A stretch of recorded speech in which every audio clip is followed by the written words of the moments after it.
Hello everyone, myself Vishwanath, welcome to EMIT।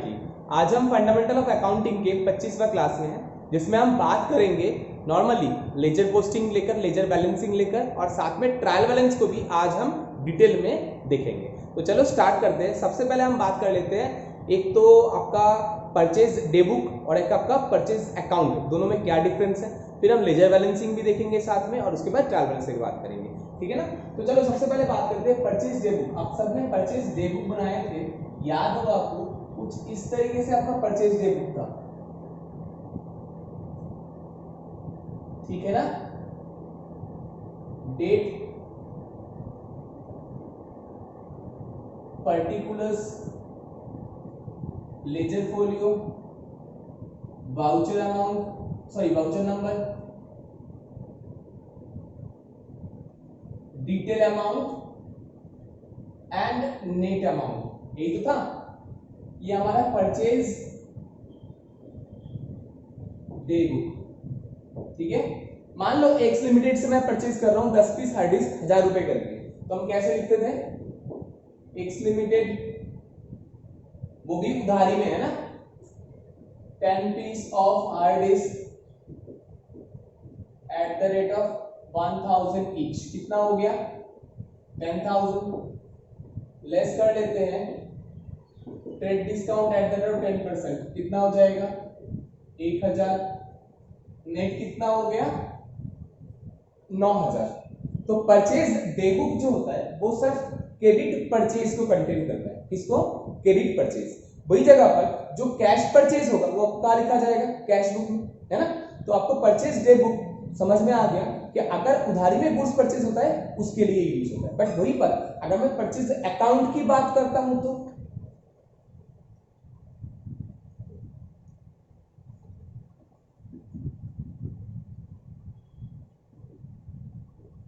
Debit, credit.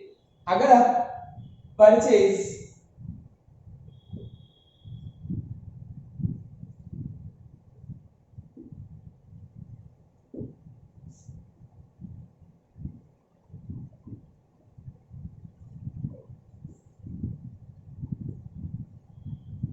अगर आप credit में purchase कर रहे हैं तो एंट्री क्या करेंगे?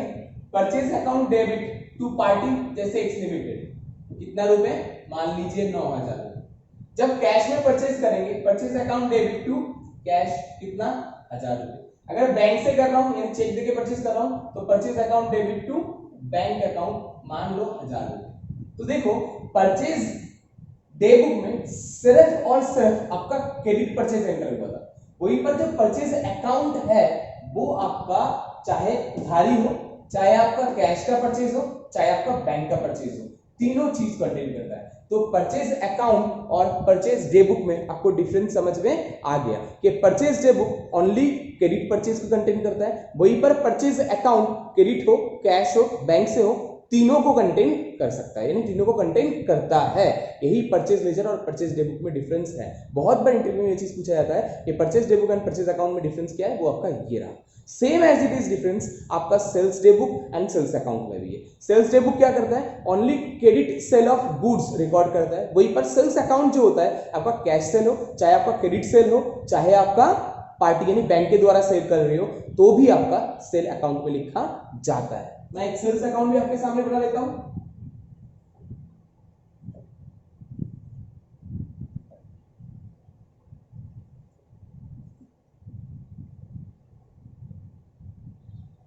Debit, credit, particulars, amount, particulars. अब बताओ, अगर कैश में गुड सेल होता है, आप एंट्री क्या करते हो? Cash account debit to sale, यानी बाय कैश अकाउंट, कितना?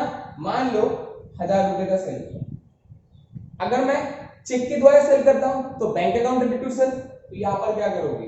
बाय बैंक अकाउंट, कितने रुपए? मान लो 5000।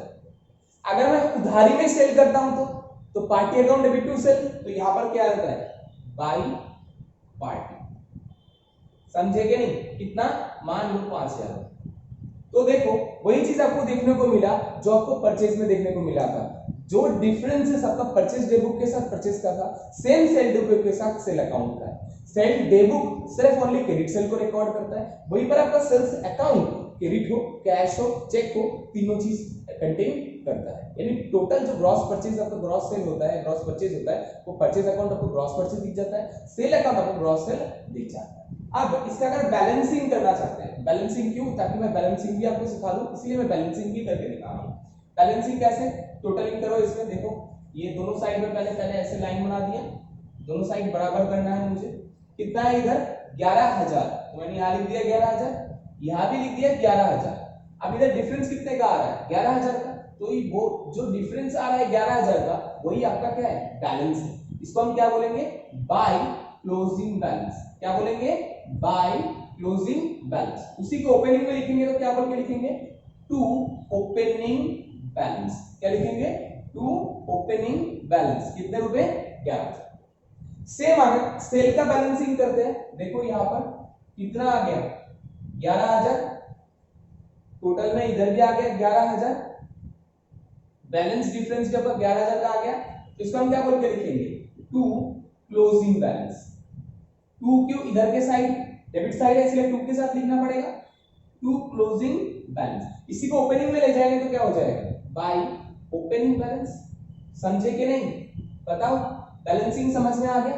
बैलेंसिंग हम दोनों लेजर का अमाउंट को डेबिट के साथ क्रेडिट को टोटल बराबर करने के लिए हम करते हैं। जैसे यहाँ पर डेबिट के साथ क्रेडिट को बराबर करा, करने के बाद जितना डिफरेंस आ गया वो मेरा बैलेंस।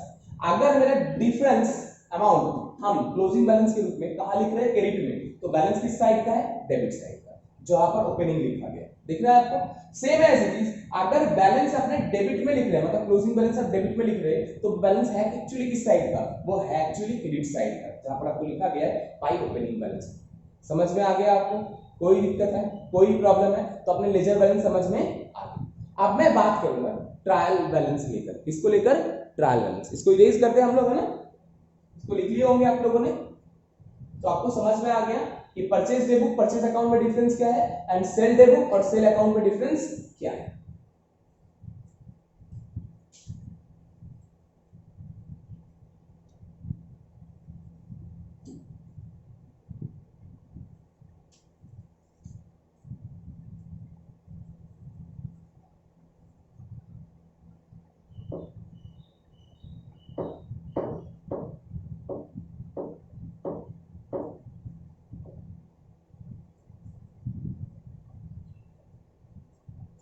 ठीक है, तो ये आपको समझ में आ गया। अब मैं आपके सामने बात करने वाला हूं किसको लेके, ट्रायल बैलेंस।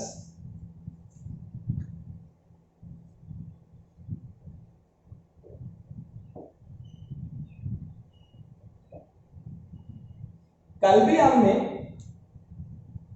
ट्रायल बैलेंस किए थे, आपको ध्यान होगा, बट कल तो हमने बस वैसे ही स्टेटमेंट के रूप में बना दिए थे। आज हम इस ट्रायल बैलेंस के डिटेल जानकारी लेने की कोशिश करते हैं, है ना। तो सबसे पहले what is trial balance, trial balance है क्या। देखो ध्यान से मैं क्या लिखता हूं, it's a statement, it's a statement. एक एक लाइन के ऊपर ध्यान देना क्योंकि सारे लाइन इंपॉर्टेंट है। मैं डेफिनेशन नहीं लिख रहा हूं, बस जो इनका विशेषता है उनको जोड़ देता हूं और जोड़ने के बाद डेफिनेशन अपने आप बन जाता है, वही मैं आपके लिए कर रहा हूं ताकि आपको ये चीज याद रहे कि मुझे विशेषता से याद रहेगा कि इसका व्हाट इज ट्रायल बैलेंस, यानी इसका डेफिनेशन हमें लिखना कैसे है। तो it's a statement prepared with the closing balance of account to check the mathematical accuracy of account record kept by us। तो देखो ये डेफिनेशन में आपका सारा चीजें जो आपको चाहिए अकाउंट्स के बारे में जानकारी के मतलब ट्रायल बैलेंस के रूप में जानकारी के लिए वो सारा चीज आपको यहाँ पर अवेलेबल है। क्या बोल रखा है? सबसे पहले बोल रखा है ये स्टेटमेंट है। क्या है? स्टेटमेंट। मतलब ये कोई अकाउंट नहीं है, इसको बनाना कंपलसरी नहीं है। अकाउंट होता तो बनाना कंपलसरी होता, बट अकाउंट नहीं है, स्टेटमेंट है, तो बनाना भी कंपलसरी नहीं है। आप चाहो तो बनाओ, चाहो तो मत बनाओ, बट आपको बनाना पड़ेगा। क्यों बनाना पड़ेगा? आपने जो अकाउंटिंग रख रखे है उसमें मैथमेटिकल कोई एरर नहीं है, ये जानने के लिए इसका जरूरत है। क्या जरूरत है? डेबिट के बराबर क्रेडिट अगर आ गया तो आप समझ जाते हैं कि हाँ अकाउंट जो रखा गया उसमें मैथमेटिकली कोई दिक्कत नहीं है। जैसे किसी जगह पर किसी को पार्टी को सेल हुआ था 1000 रुपए का, है ना, डेबिट में तो हमने लिख दिया 1000 रुपए, बट क्रेडिट में लिख दिया हमने मान लो 100 रुपए, या तो क्रेडिट में तो लिख दिया 1000 रुपए बट डेबिट में लिख दिया 1000 रुपए। ऐसे गड़बड़ी ना हो, इसलिए ऐसे गड़बड़ी को पकड़ने के लिए हम क्या करते हैं? ट्रायल बैलेंस का यूज करते हैं, ताकि अगर ऐसे गड़बड़ी हो गया है तो वो डेबिट क्रेडिट में जो बैलेंस है उसका डिफरेंस दिखाना स्टार्ट कर देगा। जो टोटलिंग करने के बाद आता है ना आपका डेबिट के बराबर क्रेडिट, उसमें आपका डिफरेंस दिखाना स्टार्ट कर देगा, है कि नहीं? बट हाँ, इसका मतलब ये भी नहीं कि आपने ट्रायल बैलेंस में मैच करा दिया मतलब अकाउंटिंग पूरा पूरा सही है, ऐसा बिल्कुल भी नहीं है। ट्रायल बैलेंस मैच होने के बाद भी कुछ गलतियां रह सकता है, मैं आपको बताता हूँ बाद में। अभी पहले इसके बारे में बात कर लेता हूँ। क्या बोला मैंने? ट्रायल बैलेंस एक स्टेटमेंट है। ट्रायल बैलेंस क्या है? एक स्टेटमेंट है जो प्रिपेयर किया जाता है किसके साथ? Closing balance of account. जो लेजर अकाउंट हम मेंटेन करते हैं ना, उस लेजर के जो क्लोजिंग बैलेंस होता है, उन क्लोजिंग बैलेंस को लेके हम ट्रायल बैलेंस को प्रिपेयर करते हैं। जब कब प्रिपेयर करेंगे? जब सारे लेजर क्लोज हो जाएगा। तो लेजर क्लोज हो जाएगा और उसका क्लोजिंग बैलेंस जब मुझे मिल जाएगा तो उस क्लोजिंग बैलेंस को लेकर हम किसको बनाएंगे? ट्रायल बैलेंस बनाएंगे।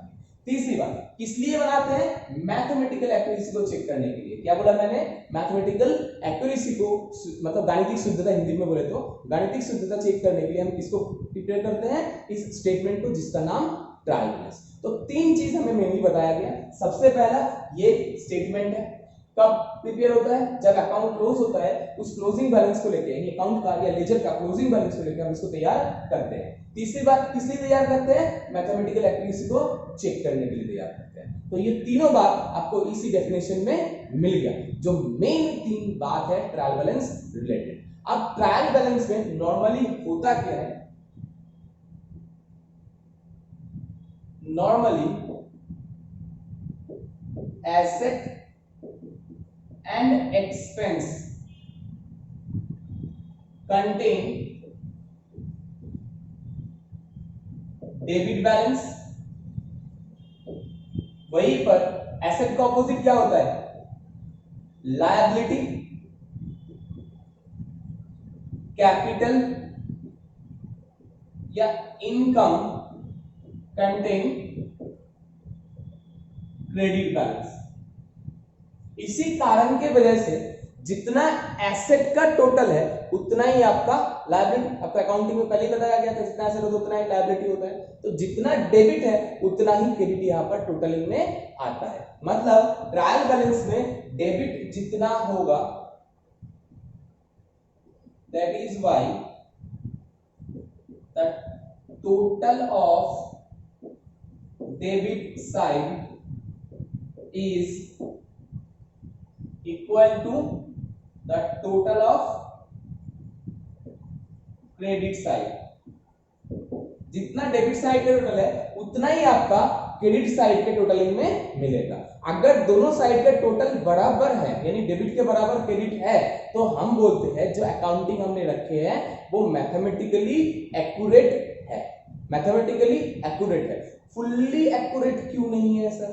फुल्ली एक्यूरेट इसलिए नहीं है, मैं बार बार करके बोल रहा हूं, मैथमेटिकली एक्यूरेट होना मतलब हाँ ट्रायल बैलेंस मैच हो गया, आप बोल सकते हो मैथमेटिकली सही है, बट इसका ये मतलब नहीं होता कि अकाउंटिंग पॉलिसीज जो आपने रख रखे हो वो सारा आपने फॉलो किए हो, या फिर अकाउंटिंग जो आपने रिकॉर्ड रख रखे हो वो भी 100% एक्यूरेट है, सही है। ऐसा बिल्कुल भी नहीं कहा जा सकता। क्यों नहीं कहा जा सकता, मैं आपको वो भी बताता हूँ। इसको इरेज करता हूँ। अच्छा, इससे पहले और एक बात जरूर बता देता हूँ कि डेबिट के बराबर क्रेडिट होता है। अगर डेबिट के बराबर क्रेडिट नहीं हुआ तो क्या होगा? अगर डेबिट के बराबर क्रेडिट नहीं हुआ, जितना डिफरेंस रहा, या क्रेडिट के बराबर डेबिट नहीं हुआ, जितना डिफरेंस रहा, उस डिफरेंस को एक टेम्पररी अकाउंट में दिखाया जाता है जिसको हम बोलते हैं सस्पेंस अकाउंट। क्या बोलते हैं? Suspense account. क्या बोलते हैं? सस्पेंस अकाउंट, है ना। तो if there is a difference between total of debit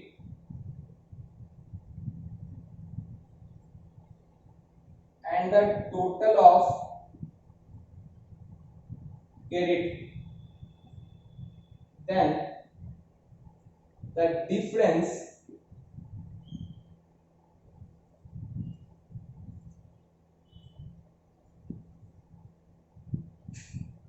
will be shown in a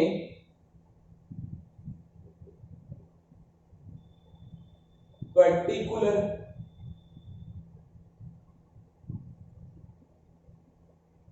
account, particular temporary account,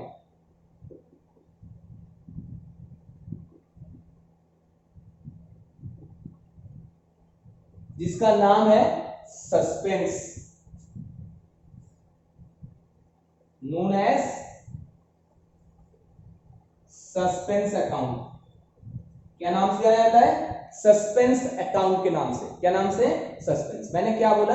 अगर डेबिट के बराबर क्रेडिट नहीं हुआ, एक क्रेडिट के बराबर डेबिट नहीं हुआ, तो जितना डिफरेंस है उस डिफरेंस को आप एक पर्टिकुलर अकाउंट में दिखाएंगे जिसका नाम क्या है? Suspense account. इसी कारण से इसको टेम्परेरी अकाउंट क्यों बोलते हैं? क्योंकि जब तक तुम कारण यानी रीजन जिस वजह से डिफरेंस आ रहा है, जब तक आप रीजन दिखा नहीं पा रहे हो तब तक वो उसको सस्पेंस अकाउंट में दिखाओ। रीजन क्लियर होते ही सस्पेंस में से बैलेंस ऑटोमेटिक एडजस्ट होते जाएगा, है कि नहीं? जैसे मेरा 100 रुपए एसेट में बढ़ाना था, बट वो 100 रुपए एसेट में उल्टा कम हो रखा है ना? मतलब एसेट होना चाहिए था मान लो 1100 रुपए, बट मैंने लिख रखा है 1000 रुपए का। तो क्या हो गया? डेबिट में डिफरेंस आ गया। कितने रुपए का? 100 रुपए का। जब मेरा रेक्टिफाई हो जाएगा तो एसेट का बैलेंस कितना हो जाएगा? 1100 हो जाएगा। तो मेरा सस्पेंस ऑटोमेटिकली हट जाएगा, तब सस्पेंस की मुझे जरूरत नहीं है, इसलिए इसको टेम्परेरी अकाउंट बोलते हैं। बट हाँ, एक बात जरूर ध्यान रखना, सस्पेंस का बैलेंस जो होता है यानी सस्पेंस अकाउंट, इसको अनिश्चित हिसाब भी बोलते हैं, में कंटेन ए डेबिट और क्रेडिट बैलेंस। सस्पेंस अकाउंट में डेबिट बैलेंस भी हो सकता है, क्रेडिट बैलेंस भी हो सकता है, ठीक है?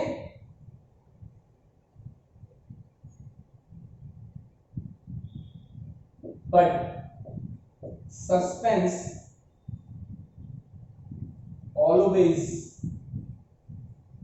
treated as a liability। चाहे सस्पेंस का डेबिट बैलेंस हो, चाहे सस्पेंस का क्रेडिट बैलेंस हो, फर्क नहीं पड़ता।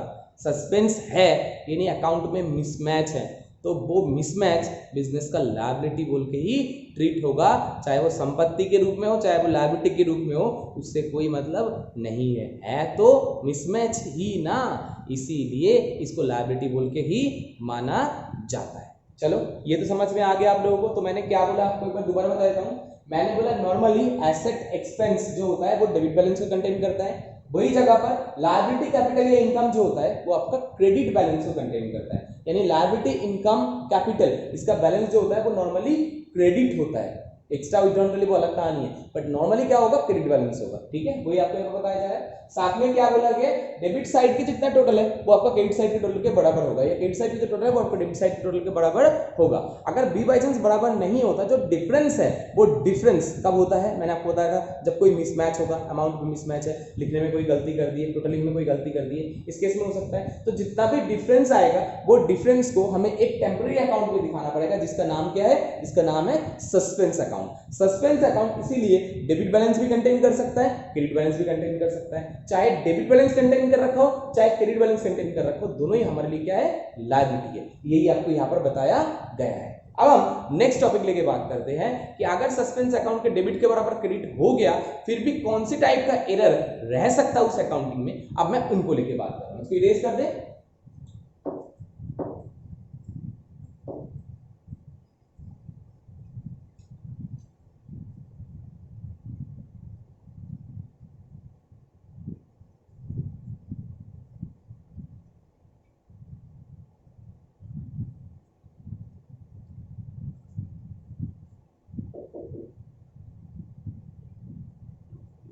errors not reflected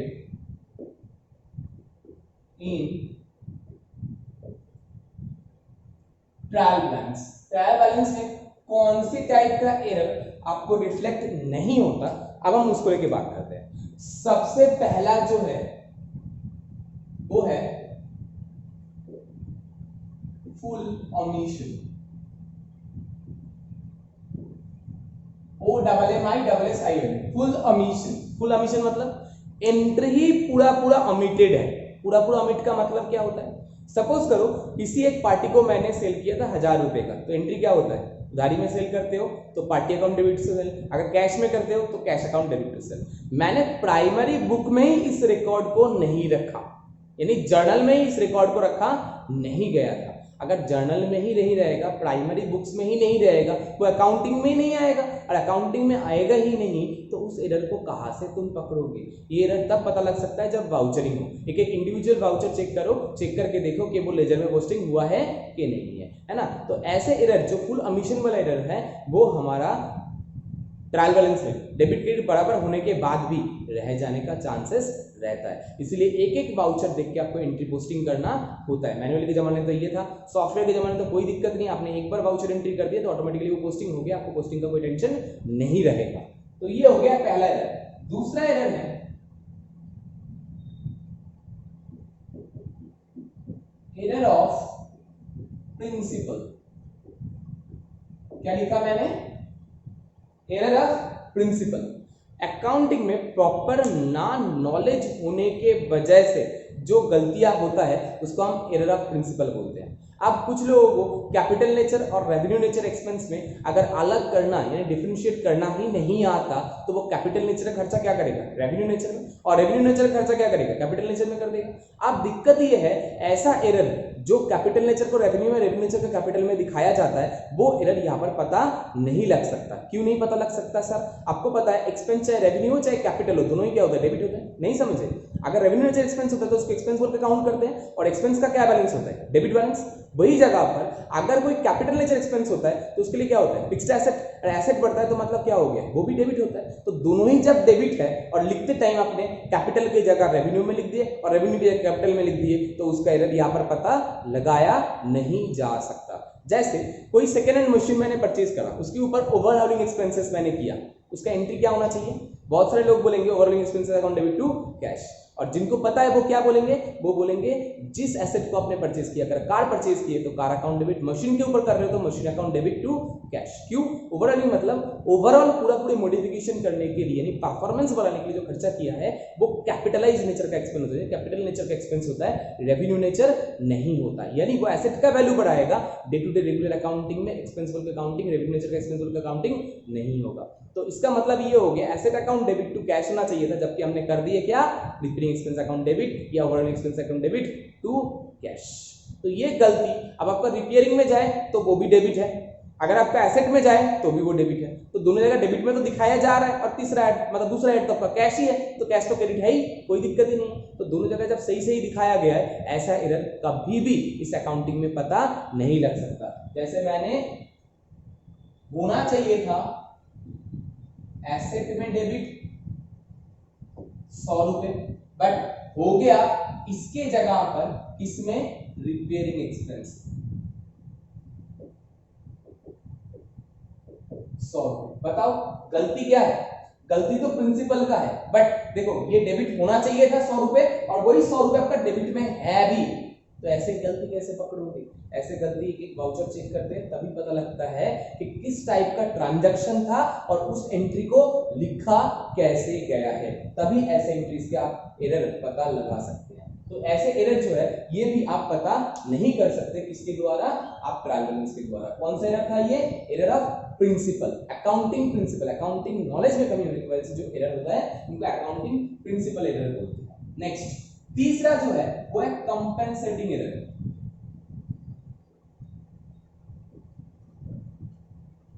compensating error, compensating error मतलब क्या होता है? जब एक एरर दूसरे किसी एरर के द्वारा रेक्टिफाई हो जाता है तो उसको हम बोलते हैं कंपेंसेटिंग एरर। कंपेंसेट मतलब एक की जगह दूसरे ने कंपेंसेट कर दिया, उसको हम क्या बोलेंगे? Compensating error. क्या बोलेंगे? Compensating error. जैसे सपोज करो किसी एक पर्सन है राम को मैंने सेल किया था 1000 रुपए का सामान, तो एंट्री क्या होना चाहिए? Ram account debit to sales, 1000 रुपए का सेल हुआ था, मैंने डेबिट में भी लिख दिया 100 रुपए, क्रेडिट में भी लिख दिया 100 रुपए। गलती है? बिल्कुल है, 1000 रुपए की जगह 100 रुपए लिख दिए। अब दोनों जगह फुल एरर हो गया, क्यों? इधर भी अपने 100 लिखो, इधर भी 100 लिखो, तो बैलेंस शीट में कोई दिक्कत नहीं है। एक एरर तो ये हो गया। अब दूसरी एरर एक आ रहा है, मैंने शाम को सेल किया था 100 रुपए का, शाम अकाउंट डेबिट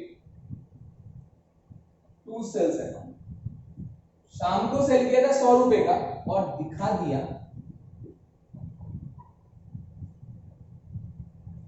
1000 रुपए। अब बताओ क्या होगा? टोटल डेबिट में भी और क्रेडिट में भी 1100 आ गया। ट्रायल बैलेंस तुम्हारा मैच हो गया, ट्रायल बैलेंस आपका मैच हो गया, बट फिर भी इसके अंदर एरर है। क्या एरर हो गया? राम का जो अमाउंट होना चाहिए वो नहीं दिख रहा है, शाम का जो अमाउंट होना चाहिए वो नहीं दिख रहा है। ऐसे एरर, जो एक एरर दूसरे एरर से रेक्टिफाई हो जाता है, ऐसे एरर को ही हम बोलते हैं कंपेंसेटिंग एरर। क्या बोलते हैं? Compensating error. तो कंपेंसेटिंग एरर का भी पता नहीं लगता किसमें? ट्रायल बैलेंस में। तो आपने देख लिया 3 टाइप का एरर आपको पता नहीं लग सकता, एक तो फुल ओमिशन हुआ है, तो एक तो एरर ऑफ प्रिंसिपल है, तो और एक कंपेंसेटिंग एरर है। तो ऐसे एरर को आप ट्रायल बैलेंस के द्वारा पता नहीं लगा सकते। चलो यहां तक हो गया, ये आप लोगों ने लिख लिए होंगे। अब हम एक क्वेश्चन देते हैं आपको, जिसमें से आपको ट्रायल बैलेंस करना है। इसको इरेज कर दे हम।